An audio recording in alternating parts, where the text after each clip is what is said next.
नमस्कार मित्रांनो, स्वागत आहे तुमचं आमच्या चॅनलवर। ही कथा सुरू करण्यापूर्वी चॅनलला सबस्क्राईब नक्की करा। तर चला कथेला सुरुवात करूया। माझे नाव सागर आहे, एका खाजगी कंपनीत चांगल्या हुद्द्यावर कामाला आहे। लग्न होऊन 5 वर्ष झाली होती। माझी पत्नी अंजली स्वभावाने खूप चांगली, पण तिच्या करिअरच्या मागे धावताना ती आमच्या नात्यातील ओलावा कुठेतरी हरवून बसली होती। तिची बदली दुसऱ्या शहरात झाली होती, त्यामुळे महिन्यातले 15 ते 20 दिवस ती घराबाहेर असायची। मी या मोठ्या फ्लॅटमध्ये एकटा असायचो। या एकटेपणाची सवय झाली होती, पण मन कुठेतरी कोणाशी तरी बोलायला, मन मोकळे करायला आसुसलेले होते। अशातच एक दिवस सुनीता आंटी म्हणजेच माझी सासूबाई आमच्याकडे राहायला आल्या। अंजलीलेच त्यांना फोन करून बोलावले होते। सागर एकटा असतो, त्याला जेवण खाण्याचे हाल होतात, तुम्ही जाऊन राहा काही दिवस, असे तिने त्यांना सुचवले होते। सुनीता आंटी घरी आल्या आणि घराचे रूपच बदलले। जे फ्लॅट मला केवळ सिमेंटचे खोके वाटायचा, तिथे आता सकाळच्या भोपळ्याची भाजी आणि फोडणीचे आवाज येऊ लागले। आंटी दिसायला खूप शांत आणि संयमी होत्या। वयाची 50शी ओलांडली असली तरी त्यांच्या चेहऱ्यावर एक वेगळे तेज होते। त्यांच्याही आयुष्यात एकटेपणा होताच। सासरे वारल्यानंतर त्या गावी एकट्याच राहत होत्या। सुरुवातीचे काही दिवस आम्ही फक्त औपचारिक बोलत होतो। सागर, जेवण वाढू का? आज ऑफिसला उशीर होणार आहे का? इथपर्यंतच आमचा संवाद असायचा। पण हळूहळू ही भिंत कोसळू लागली। एके दिवशी ऑफिसमधून येताना खूप पाऊस लागला। मी पूर्ण भिजून घरी आलो। दारातच आंटी टॉवेल घेऊन उभ्या होत्या। अरे रे, पूर्ण भिजला आहेस, लवकर अंग पुसून घे, नाहीतर सर्दी होईल, त्या काळजीने म्हणाल्या। त्यांच्या आवाजात तोच ओलावा होता जो मला आईच्या आठवणीत मिळायचा, पण त्यात एक सुलभ मायेचा परिघही होता। मी फ्रेश होऊन बाहेर आलो तेव्हा त्यांनी आल्याचा वाफळलेला चहाचा कप माझ्यासमोर ठेवला। थँक्स आंटी, मी म्हणालो। त्या समोरच्या सोफ्यावर बसल्या। सागर, तो खूप थकला आहेस का रे? आजकाल तुझे डोळे खूप काही सांगतात, त्यांनी अचानक विचारले। मी चहाचा घोट घेतला आणि त्यांच्याकडे पाहिले। त्यांच्या नजरेत एक प्रकारची समज होती। मी थोडे हसलो आणि म्हणालो, नाही आंटी, कामाचा ताण असतो थोडा, फक्त कामाचाच। त्यांनी पुन्हा विचारले, अंजलीशी तुझे बोलणे होते का व्यवस्थित? मला जाणवते की तुमच्यात काहीतरी अंतर आहे। त्यांच्या या प्रश्नाने माझ्या मनाची तार चिडली गेली। मी कधीच कोणाशी या विषयावर बोललो नव्हतो, पण आज समोर कोणीतरी आपल्यासारखे होते। मी सांगायला सुरुवात केली की कसे आमचे नाते हॅलो बाय पुरते उरले होते, कसे आम्हाला एकमेकांसाठी वेळ नाही। बोलता बोलता रात्रीचे 9 कधी वाजले ते समजलेच नाही। त्या रात्री जेवताना त्यांनी माझ्या ताटात आवर्जून वाढली। सागर, माणसाला अन्नासोबत प्रेमाचीही भूक असते, तू स्वतःला इतका त्रास नको करून घेऊस, त्या म्हणाल्या। रात्री झोपताना मी विचार करत होतो, सुनीता आंटी आल्यापासून मला या घरात परकेपणा वाटणे बंद झाले होते। त्यांच्या हसण्याने मला एक उबदारपणा आला होता, पण ही ऊब फक्त सासू जावई या नात्यापुरती होती की या पलीकडे काहीतरी निर्माण होत होते। दुसऱ्या दिवशी शनिवारी सुट्टी होती। आंटी म्हणाल्या, आज आपण मिळून काहीतरी स्पेशल बनवूया का? आम्ही दोघे किचनमध्ये होतो। मी भाजी चिरत होतो आणि त्या फोडणी देत होत्या। किचनमधील त्या छोट्या जागेत आमच्या अनेकदा एकमेकांना हलकीशी धडक होत होती। कधी त्यांचा हात माझ्या हाताला लागायचा, तर कधी त्यांच्या साडीचा पदर माझ्या खांद्याला स्पर्श करून जायचा। तो स्पर्श चुकून होता, पण त्याने माझ्या शरीरात एक वेगळी चैतन्य संचरत होती। त्यांच्या जवळून येणारा तो चंदनाचा सुवास आणि घरगुती वातावरणाचा सुगंध मला मोहून टाकत होता। मी त्यांच्याकडे चोरून पाहत होतो। त्या कामात मग्न होत्या, पण त्यांच्या गालावर येणारी ती बट आणि ती बाजूला सारण्याची त्यांची पद्धत मला खूप मोहक वाटू लागली. काय पाहतोस ससा, त्यांनी हसत विचारले. मी भानावर आलो. काही नाही, तुम्ही खूप छान मॅनेज करता सगळं. मी सारवासारव केली. त्या दिवशी दुपारचे जेवण झाल्यावर आम्ही दोघे हॉलमध्ये बसून जुन्या फोटोचा अल्बम पाहत होतो. अंजलीचे लहानपणीचे फोटो पाहताना त्या खूप भावुक झाल्या. किती लवकर मोठी झाली हे मूल नाही का? आपणही किती लवकर एकटे पडलो. त्या हळहळल्या. त्यांच्या डोळ्यात पाणी आले होते. मी नकळत त्यांचा हात माझ्या हातात घेतला. आंटी, तुम्ही एकट्या नाही आहात, मी आहे ना. त्यांनी माझ्याकडे पाहिली. त्या क्षणी आमची नजर भेटली. त्या नजरेत सासू जावई हे नाते कुठेतरी मागे पडले होते. तिथे फक्त दोन जीव होते ज्यांना एकमेकांच्या आदराची गरज होती. त्यांनी माझा हात झटकला नाही, उलट थोडा घट्ट धरला. बाहेर पावसाचा जोर वाढत होता आणि घराच्या आत एक नवीन भावनिक नात्याची सुरुवात होत होती. हे नाते कोणते वळण घेणार होते याची आम्हाला दोघांनाही कल्पना नव्हती. नागपूरमधील पाऊस एकदा सुरू झाला की थांबायचे नाव घेत नाही. बाहेर धो धो पाऊस पडत होता आणि खिडकीच्या काचांवर पाण्याचे थेंब एका लयीत आदळत होते. हॉलमध्ये आम्ही दोघेच होतो. अल्बम पाहता पाहता आमचे हात एकमेकांच्या हातावर राहत होते. हे कदाचित आम्हा दोघांनाही मान्य होते, पण शब्दात सांगण्याची हिंमत कोणाचीच नव्हती. सुनीता आंटीने हळूच आपला हात मागे घेतला आणि केसांची बट कानामागे साधली. त्यांच्या चेहऱ्यावर थोडी लाली आली होती. सागर, चहा ठेवते. पुन्हा एकदा पावसाचेच वातावरण आहे ना. त्या उठत म्हणाल्या, नको आंटी, तुम्ही बसा ना, थोडा वेळ गप्पा मारूया. तुम्ही गावी असताना काय करता? मी त्यांना थांबवत विचारली. त्या पुन्हा बसल्या. काय करणार रे? सकाळी उठायची, देवाची पूजा, मग थोडा वेळ वाचन आणि रात्री पुन्हा तीच शांतता. कधी कधी वाटते की हे आयुष्य असेच संपणार का? मुलांसाठी आपण सगळे करतो, पण मुलं मोठी झाली की त्यांची स्वतःची दुनिया असते. आपण फक्त एका कोपऱ्यात उरतो. त्यांच्या आवाजात एक प्रकारची हळूवार खंत होती. मला त्या क्षणी फक्त सासू वाटल्याच नाही, तर त्या मला एक अशी स्त्री वाटली जिच्या मनात भावनांचा महासागर दडलेला होता, पण तो ऐकणारा कोणी नव्हते. मी त्यांच्या जवळ सरकलो. आंटी, तुम्ही स्वतःला इतके एकटे का समजता? मी आहे ना इथे. तुम्ही जोपर्यंत नागपूरमध्ये आहात तोपर्यंत तुम्हाला एकटे वाटू देणार नाही, मी विश्वासाने म्हणालो. त्यांनी माझ्याकडे पाहिले. त्यांच्या डोळ्यात एक वेगळी चमक होती. तो खूप समजूतदार आहे सागर. अंजली नशीबवान आहे. अंजलीचे नाव निघताच मला थोडी अडखळल्यासारखी झाली. माझ्या मनात जे काही सुरू होते ते चुकीचे होते का? पण मग दुसरा विचार आला. अंजली इथे नाहीये. तिला माझ्या मानसिक स्थितीची पर्वा नाही. मग जर कोणी मला समजून घेत असेल तर त्यात गैर काय? रात्रीचे 8:30 वाजले होते. अचानक वीज गेली. पूर्ण घर अंधारात उडाले. फक्त खिडकीतून येणारा विजांचाच प्रकाश अधूनमधून हॉलमध्ये लखलखाट करत होत्या. सागर, बॅटरी कुठे आहे रे?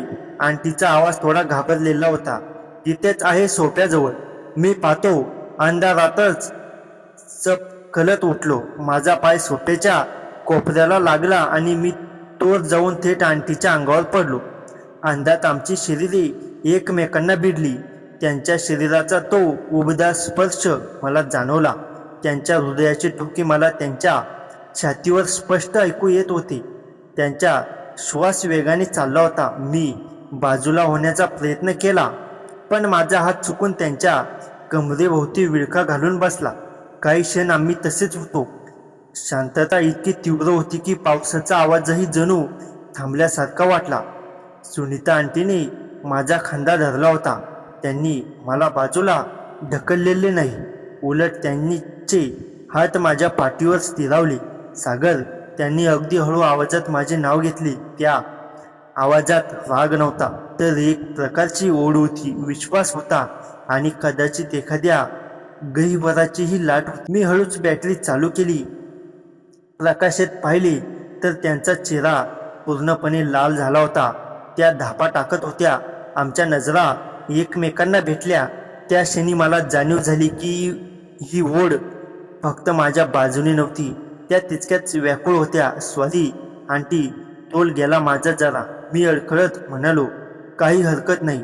त्या उठून उभ्या राहिल्या. मी झोपायला जाते, उशीर झालाय. त्या आपल्या खोलीत गेल्या, पण मी तिथे सोफ्यावर बसून राहिलो. माझ्या हाताला अजूनही त्यांच्या स्पर्शाची जाणीव होत होती. मनात विचारांची चक्र सुरू झाली. हे जे काही घडते ते समाजाच्या नजरेत चुकीचे आहे, पण भावनांचे काय? मनाला जे हवे असते ते नेहमीच नियमात बसतच असे नाही. दुसऱ्या दिवशी रविवार होता. घरात एक प्रकारचा ताण होता.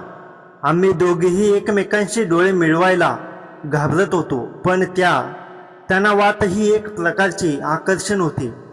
दुपारी जेवण झाल्यावर आंटी किचनमध्ये आवर करत होत्या. मी तिथे गेलो. मदत हवी आहे का? त्यांनी माझ्याकडे न पाहताच नाही म्हटले. पण जेव्हा मी त्यांच्या जवळ जाऊन उभा राहिलो तेव्हा त्या थरथरू लागल्या. मी त्यांचा हात धरला. आंटी, काल रात्री जे झाले त्याबद्दल तुम्हाला काय वाटते? मी थेट विचारले. त्यांनी माझ्याकडे पाहिले. त्यांच्या डोळ्यात अश्रू होते. सागर, हे पाप आहे. तो माझा जावई आहेस. आपण असा विचार करणेही चुकीचे आहे. पाप आणि पुण्य हे मनावर असते. आंटी, जर दोन एकटी माणसे एकमेकांना आदर देत असतील तर त्यात काय पाप? आपण कोणाचे नुकसान तर करत नाहीये ना. मी त्यांचा हात माझ्या गालाला लावला. त्यांचा हात, तो मऊ स्पर्श मला स्वर्गीय सुख देत होता. त्यांनी आपला हात काढला नाही, उलट त्यांनी माझ्या डोक्याला हात फिरवला. तो खूप लहान आहे श्री अजून. तुला समजत नाही की या नात्याला काय भविष्य नाहीये. मला भविष्याची पर्वा नाही आंटी. मला फक्त आजचा दिवस आणि ही सोबत हवी आहे. मी त्यांच्या डोळ्यात पाहिले. त्या दिवशी आम्ही खूप वेळ बोललो. त्यांनी त्यांच्या तरुणपणाच्या गोष्टी सांगितल्या, त्यांच्या इच्छा आकांक्षा सांगितल्या ज्या कधी पूर्ण झाल्या नव्हत्या. जसजसे आम्ही एकमेकांच्या जवळ येत होतो तसतसे नात्याचे पदर उलगडत चालले होते. त्यांच्या प्रत्येक शब्दात, प्रत्येक हावभावात एक सहजता होती जी मला अधिकाधिक भावुक करत होती. त्यांनी सांगितले की अंजली लहान असताना तिच्या वडिलांचे निधन झाले. मग मी एकटीने तिला वाढवली. आता ती मोठी झाली. तिला स्वतःचे आयुष्य आहे. मला तिच्यात रमायचे होते, पण तिच्याकडे माझ्यासाठी वेळ नाही. तुझ्यात माझा हरवलेला एकटेपणा विरतो आहे, त्या म्हणाल्या. ते ऐकून माझा गळा दाटून आला. संध्याकाळी आम्ही गच्चीवर गेलो. पावसाने थोडी विश्रांती घेतली होती, पण गारवा वाढला होता. आंटीने शाल पांघरली होती. मी त्यांच्या मागे उभा राहून त्यांच्या खांद्यावर हात ठेवला. त्यांनी मान मागे वळवून माझ्याकडे पाहिले आणि एक गोड स्मित हास्य केले. त्या हसण्याने माझे मन जिंकले होते. मला समजले होते की आता मागे फिरणे कठीण आहे, पण ही तर फक्त सुरुवात होती. रात्रीचे 12 वाजले होते. संपूर्ण सोसायटी शांत झाली होती, पण माझ्या खोलीत आणि माझ्या मनात विचारांचे कहर माजले होते. सुनीता आंटी त्यांच्या खोलीत होत्या, पण मला माहीत होते की त्यांनाही झोप लागली नसेल. आज दिवसभर आमच्यात जे काही घडले, तो स्पर्श, तो संवाद आणि ती नजरभेट, त्यामुळे वातावरणात एक वेगळा थरार निर्माण झाला होता. अचानक माझ्या खोलीच्या दारावर हलकीशी थाप पडली. मी दरवाजा उघडला तर समोर सुनीता आंटी उभ्या होत्या. त्यांच्या हातात पाण्याचा पेला होता. झोप नाही आली का अजून तुला? त्यांनी विचारले. नाही आंटी, विचार थांबत नाहीत, मी म्हणालो. त्या आत आल्या आणि खिडकीपाशी जाऊन उभ्या राहिल्या. बाहेरचा चंद्रप्रकाश त्यांच्या चेहऱ्यावर पडला होता, त्यामुळे त्या अधिकच सुंदर आणि शांत दिसत होत्या. सागर, आपण जे काही करतोय हे जगाला कळले तर लोक आपल्याला कधीच माफ करणार नाही. पण आज पहिल्यांदा मला असे वाटले की मी स्वतःसाठी जगते आहे, त्या भावुक होऊन म्हणाल्या. मी त्यांच्याजवळ गेलो. आंटी, कधी कधी नाती ही केवळ रक्ताची किंवा कागदावरची नसतात, ती मनाची असतात. आपण एकमेकांचा एकटेपणा दूर करतोय, यात कोणाचे काय बिघडते. त्या वळल्या आणि त्यांनी माझे दोन्ही हात आपल्या हातात घेतले. तू खरंच मला खूप जवळचा वाटतोयस. अंजलीची आई म्हणून नाही, तर एक माणूस म्हणून तुला माझी ओढ वाटते. सागर, त्या क्षणी त्यांच्या डोळ्यातले अश्रू पुसताना माझाही हात थरथरला. आम्ही बराच वेळ तिथेच उभे राहून गप्पा मारत होतो. जुन्या आठवणी, भविष्यातील भीती आणि सध्याचा तो क्षण, सर्व काही मिसळून गेले. गप्पा मारता मारता कधी त्यांनी माझ्या खांद्यावर डोके ठेवले हे आम्हाला समजलेच नाही. त्यांचा तो उबदार श्वास मला माझ्या मानेवर जाणवत होता. तो स्पर्श खूपच मऊ आणि प्रेमळ होता. त्या रात्री आम्ही खूप जवळ होतो, पण त्या जवळीकीत केवळ शरीर नव्हते, तर दोन आत्म्यांचा संवाद होता. आम्ही एकमेकांना मिठी मारली, पण ती मिठी सुरक्षिततेची होती, आधाराची होती. त्यांनी माझ्या कपाळावर मायेचे एक चुंबन दिले. सागर, हे क्षण माझ्या आयुष्यातील सर्वात सुंदर क्षण आहे. त्या कुजबुजल्या. मी काहीच बोललो नाही, फक्त त्यांना अधिक घट्ट मिठी मारली. दुसऱ्या दिवशी सकाळी अंजलीचा फोन आला. ती 2 दिवसात परत येणार होती. हा फोन म्हणजे वास्तवाची जाणीव करून देणारा होता. सुनीता आंटी आणि मी एकमेकांकडे पाहिले. आमच्या नजरेत एक प्रकारची भीती होती, पण सोबतच एक समजूतही होती. आता वेळ आली आहे सागर, आंटी म्हणाल्या. अंजली, आल्यावर आपण पुन्हा त्याच नात्यात जायचे आहे. हे जे आपल्यात घडले ते एक सुंदर स्वप्न म्हणून आपल्या मनात राहील. मला थोडी वाईट वाटली, पण मला माहीत होते की हेच योग्य आहे. हो आंटी, पण हे गुपित मला नेहमी ताकद देईल. अंजली घरी आली तेव्हा तिला घरात एक वेगळाच आनंद आणि उत्साह जाणवला. तिला वाटले की आई आल्यामुळे मी आनंदी आहे.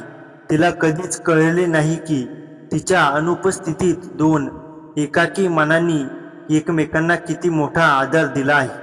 सुनीता आंटी काही दिवसांनी गावी परतल्या. जाताना त्यांनी माझ्याकडे पाहून एक गोड हास्य केले.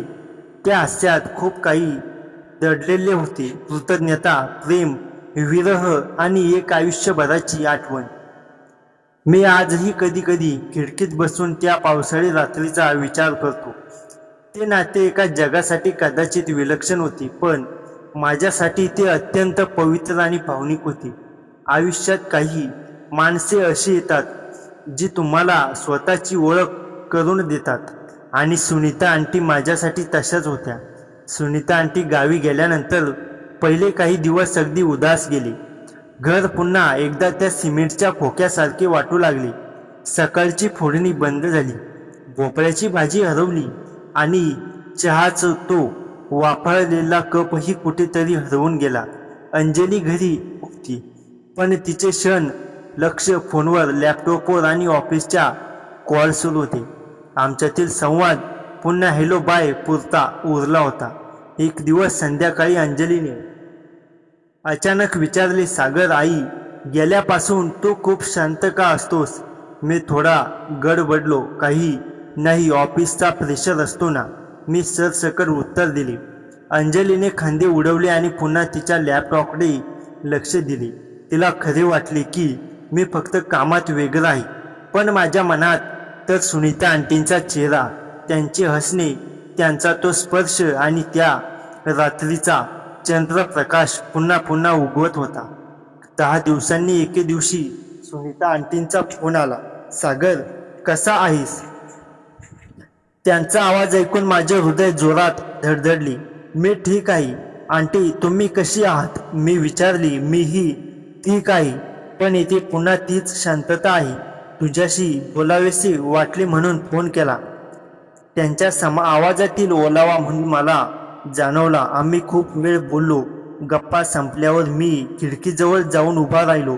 बाहेर नागपूरचा पाऊस सुरू झाला होता. मला ती पावसाळी रात्र आठवली जेव्हा आम्ही गच्चीवर एकमेकांच्या जवळ होतो. दुसऱ्याच आठवड्यात अंजलीला पुन्हा बदलीचा फोन आला. तिला पुढील महिनाभर दुसऱ्या शहरात जावे लागणार होते. सागर, तुला हरकत नाही ना? तिने विचारले. नाही, तुझे काम महत्त्वाचे आहे, मी म्हणालो. पण मनात एक वेगळाच आनंद होता. अंजली गेल्यावर पुन्हा एकदा होणार होतो, पण त्या एकटेपणात सुनीता आंटी येऊ शकतात का याची एक आशा होती. अंजली गेल्याच्या दुसऱ्याच दिवशी मी सुनीता आंटींना फोन केला. आंटी, तुम्ही काही दिवस नागपूरला येऊ शकता का? अंजली बाहेर गेली आणि मला तुमची खूप आठवण येते. थोडा वेळ शांतता होती. मग त्या म्हणाल्या, मी परवा येते. परवा सकाळी मी रेल्वे स्टेशनवर गेलो. गर्दीत त्यांना शोधत असताना माझी नजर त्यांच्यावर पडली. त्यांनी पांढरी साडी नेसली होती, केसात चांदणी फूल होती, डोळ्यावर काळी चष्मे होती. त्या जशा दिसल्या तसेच मला वाटले जणू चंद्र कोसळला आहे. मी हातातील गुलाबाचे फूल त्यांच्याकडे वाढवले. स्वागत आहे आंटी. त्या थोड्या गडबडल्या. हे काय रे फूल? हे कशासाठी? तुमच्या स्मितासाठी, मी हसत म्हणालो. त्यांनी फूल घेतले, पण त्या क्षणी त्यांच्या बोटांचा माझ्या बोटांना स्पर्श झाला. तो स्पर्श जणू विजेचा झटका होता. रिक्षात बसलो तेव्हा आम्ही दोघेही एकमेकांकडे बघत होतो, पण काही बोलत नव्हतो.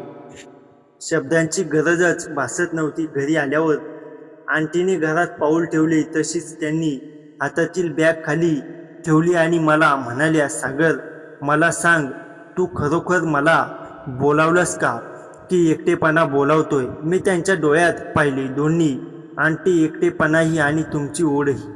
त्यांनी हात पुढे केला. मग चल, आधी चहा कर, मग बोलू. पुन्हा त्या आठवणी जिवंत झाल्या. तो चहा, ती फोडणी, तो चंदनाचा सुवास. पण यावेळी आम्ही पूर्वीसारखी अडखळत नव्हतो. आम्ही जाणून बुजून एकमेकांच्या जवळ होतो. रात्रीचे जेवण करताना आंटीने माझ्या ताटात पुन्हा प्रेमाने वाढले. खूप दिवसांनी ताट भरल्यासारखे वाटते. मी म्हणालो, मन भरल्यासारखे वाटते तर खरे. त्या रात्री गच्चीवर बसलो होतो, शेजारी खांद्याला खांदा. नागपूरचा पाऊस थांबला होता, पण हवेत गारवा होता. आंटी, एक गोष्ट विचार ना. तुम्हाला माझ्यासोबत राहायला कधी वेड वाटते का? त्यांनी हळूच माझ्या हातावर आपला हात ठेवला. सागर, मी माझ्या आयुष्यात खूप एकटी राहिली आहे. तुझ्यात मला कधीही वेळ वाटलं नाही. उलट मला सुरक्षित वाटतं. तेव्हापासून पुढचे 2 आठवडे अगदी अनोखे होते. आम्ही एकत्र स्वयंपाक करायचो, एकत्र जेवायचो, एकत्र टीव्ही बघायचो. कधी हाताला हात लागायचा, कधी खांद्याला खांदा. हळू भाषा, स्पर्श आणि नजरा यांची एक स्वतःची परिभाषाच तयार झाली. एकदा संध्याकाळी आम्ही दोघे शनिवार वाडा बघायला गेलो. हातात हात घालून फिरत होतो. तिथे एका कोपऱ्यात एक जोडपी हळूहळू गात होती. आणि तिने माझ्याकडे पाहिले आणि म्हणाल्या, माझ्या तरुणपणी असा एक रोमॅन्टिक क्षण कधी आलाच नाही. मी म्हणालो, मग आज मला आंटी. त्यांनी डोळे मिटले आणि त्या गाण्याची सुरुवात गुणगुणू लागल्या. त्यांच्या चेहऱ्यावरची शांतता पाहून मला वाटले की हा क्षण काळात हरवून चाललेला आहे. रात्री परतल्यावर अंजलीचा फोन आला. ती बराच वेळ बोलली. मला विचारली, आई कशी आहे? मी म्हणालो, छान आहे. तुझ्याबद्दल विचारत होत्या. फोन ठेवल्यावर आंटी म्हणाल्या, तो बोललास? मी म्हणालो, खोटं नाही, मी तिच्याबद्दल विचारतच नाही, इतकेच खरे. आंटी हसल्या, पण त्या हसण्यात एक खोलवरची खंत होती. सागर, अंजलीला आपल्या जवळीकीबद्दल कधी कळले तर? मी त्यांच्या डोळ्यात पाहिले. कळू नये, पण कळले तरीही मी तुम्हाला सोडणार नाही. त्या गंभीर झाल्या. आपण मर्यादित राहिले पाहिजे. मी तुझी सासू आहे हे विसरू नको. मी जवळ जाऊन त्यांच्या खांद्यावर डोके ठेवले. आंटी, नात्यांच्या मर्यादा माणसाने केल्या आहेत, भावनांच्या कधीच नाहीत. रात्री उशिरा आम्ही दोघे बाल्कनीत उभे होतो. चंद्र पुन्हा पूर्ण होता. आंटी माझ्या खांद्यावर डोके ठेवून बसल्या. सागर, हे क्षण मी आयुष्यात विसरणार नाही. मी कपाळावर हलके चुंबन घेतले. मीही नाही आंटी, पण ही सुखाची स्वप्ने फार दिवस टिकणार नव्हती. 10 दिवसांनी अंजली परत येणार होती. आम्हाला पुन्हा त्या वास्तवाचा सामना करायचा होता. एके दिवशी संध्याकाळी आंटी अचानक म्हणाल्या, सागर, मला उद्या गावी जायचे आहे. अंजली येण्याआधी मी चपापलो, इतक्या लवकर? पण आम्ही काही दिवस आनंदात नाही का घालवले? तेच तर. त्या म्हणाल्या, जास्त आनंद म्हणजे नशिबाचा अतिरेक. आपण आधीच खूप पुढे गेलो आहोत. त्या रात्री आम्ही बोललो नाही, पण एकमेकांच्या जवळ येतो. सकाळी मी त्यांना स्टेशन सोडायला गेलो. स्टेशनवर गर्दी होती. प्लॅटफॉर्मवर उभे असताना आंटी म्हणाल्या, सागर, हे सगळं आपल्यातलं गुपित कधी कोणाला कळू देऊ नकोस. अंजलीला दुखापत होईल. मी मान हलवली. गाडी सुटायच्या क्षणी त्यांनी खिडकीतून हात हलवला. डोळ्यात पाणी होते. मी रिक्षात बसलो. डोळे मिटले. आठवणींची मालिका डोळ्यांसमोरून सरकत होती. सुनीता आंटी म्हणाल्या, पण त्यांनी मला एक गोष्ट दिली, स्वतःवर प्रेम करायची आणि जगाच्या नियमांच्या पलीकडे जाऊन एका नात्याला चा आनंद घ्यायचा. आजही जेव्हा कधी नागपूरमध्ये पाऊस पडतो तेव्हा मी त्या रात्रीची आठवण काढतो. माझ्या हृदयाच्या एका कोपऱ्यात सुनीता आंटी कायमच्या बसल्या आहेत आणि त्या गेल्या तरी त्यांचा सुगंध, त्यांचे हास्य आणि त्यांचे प्रेम मला सांगत राहते, माणसं जातात पण भावना राहतात. सुनीता आंटी गेल्या आणि घर पुन्हा एकदा रिकामी झाले. अंजली परत आली होती, पण ती आता आधीपेक्षाही व्यस्त होती. तिच्या कंपनीत नवीन प्रकल्प सुरू झाला होता. सकाळी 7 वाजता ती निघायची, रात्रीच्या 10 वाजता परतायची. दरम्यानच्या वेळात फक्त फोनवर 2-4 शब्द. मी पुन्हा त्या सिमेंटच्या खोक्यात बंदिस्त झालो होतो. पण यावेळी एक फरक होता. मी एकटा होतो, पण पूर्णपणे एकाकी नव्हतो. माझ्या मनात सुनीता आंटींची सावली होती. त्यांचा चेहरा, त्यांचे शब्द, त्यांचा स्पर्श, हे सगळे माझ्यासोबत होते. मी त्यांना अनेकदा फोन करायचो. कधी संध्याकाळी, कधी रात्री उशिरा. आम्ही तासनतास बोलायचो. आंटी, तुमच्याशी बोलल्याशिवाय माझी रात्र होत नाही.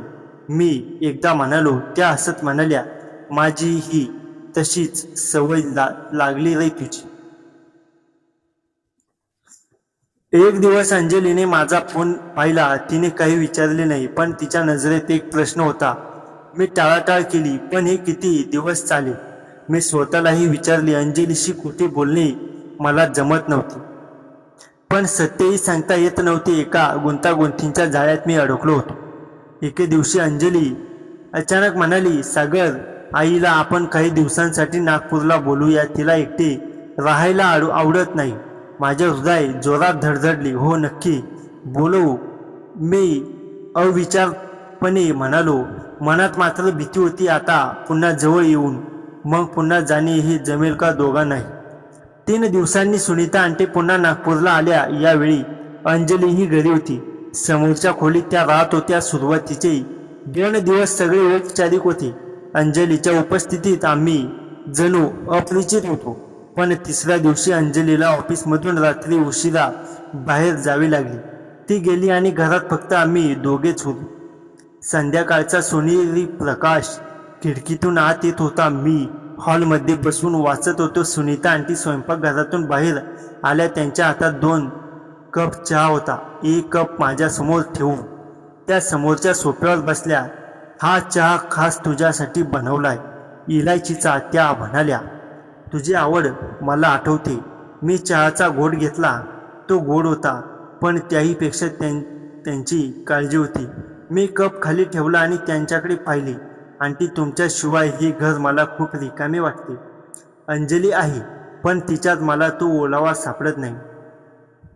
त्यांनी डोळे मिटले. सागर, आपण असे बोलू नये. मी तुझ्या आयुष्यात फक्त गुंतागुंत निर्माण करते. मी त्यांच्या जवळ गेलो नाही आंटी. तुम्ही फक्त प्रेम दिले आहेत, गुंतागुंत नाही. अंजलीपेक्षा तुम्ही मला जास्त समजता.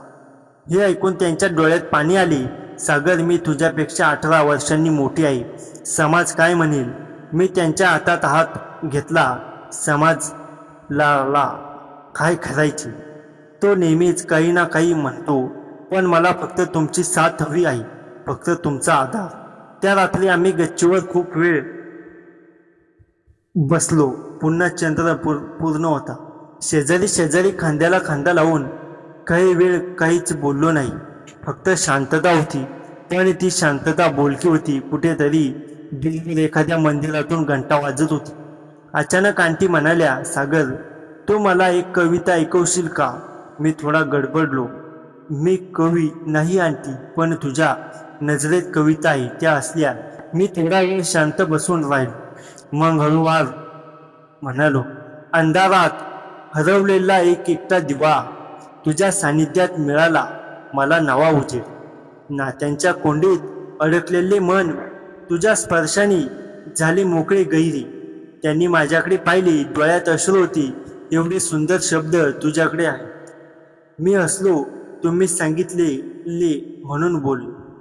तेव्हापासून पुढचे काही दिवस अंजलीच्या नसतानाची होते. ती रोज कामानिमित्त बाहेर जायची. आम्ही दोघे एकत्र वेळ घालवायचो. एके दिवशी आंटी म्हणाल्या, सागर, मला तुझ्यासोबत एखादी सिनेमॅटिक डेट हवी. मी असलो, डेट? आंटी, तुम्ही खरोखरच रोमॅन्टिक आहात. आम्ही संध्याकाळी सायकल रिक्षाने फिरायला गेलो. नागपूरच्या सीताबर्डीवरचा फुटाला गेलो. आईस्क्रीम खाल्ला. हातात हात घालून चाललो. कोणी ओळखीचे भेटले तर दूरच राहिलो. ती एक सुंदर गुप्त सफर होती. रात्री घरी परतल्यावर अंजलीचा फोन आला. तिला पुढच्या आठवड्यात पुण्याला कॉन्फरन्ससाठी जायचे होते. 6 दिवसांसाठी ती निघून गेली. आता आम्ही पूर्णपणे एकत्र होतो. पण यावेळी एक गोष्ट वेगळी होती. आम्ही आता आपल्या भावनांबद्दल बोलू लागलो. आता चुकून होणारे स्पर्श नव्हते, तरी जाणीवपूर्वक आदर होता. एक रात्री आंटी माझ्या खोलीत आल्या. त्यांच्या हातात एक डायरी होती. हे माझे बालपणीचे लिहिलेले काही उद्गार आहेत. तुला वाचायला आवडतील. मी डायरी उघडली. त्यात गझला, कविता, विचार सगळेच होते. एका ठिकाणी लिहिले होते, आयुष्यात मला कोणीतरी हवे आहे जो माझे मौन ओळखेल. मी डायरी बाजूला ठेवली आणि त्यांच्याकडे पाहिली. आंटी, ते कोणीतरी मी आहे का? त्यांनी डोळ्यात अश्रू आणले. होय सागर, तू तो आहेस. ते ऐकताच मी त्यांच्या अलगद जवळ गेलो. त्यांच्या डोळ्यातले पाणी माझ्या बोटांनी पुसले. त्यांनी माझा हात धरला आणि तो आपल्या गालाशी लावला. तुझा स्पर्श मला सुरक्षित ठेवतो. काही क्षण आम्ही तसेच होतो. मग आंटी म्हणाल्या, सागर, आता आपण नात्याचे नाव ठेवूया. हे फक्त सासू जावाई नाही. हे फक्त एक मैत्री आहे, एक आत्मीयता आहे.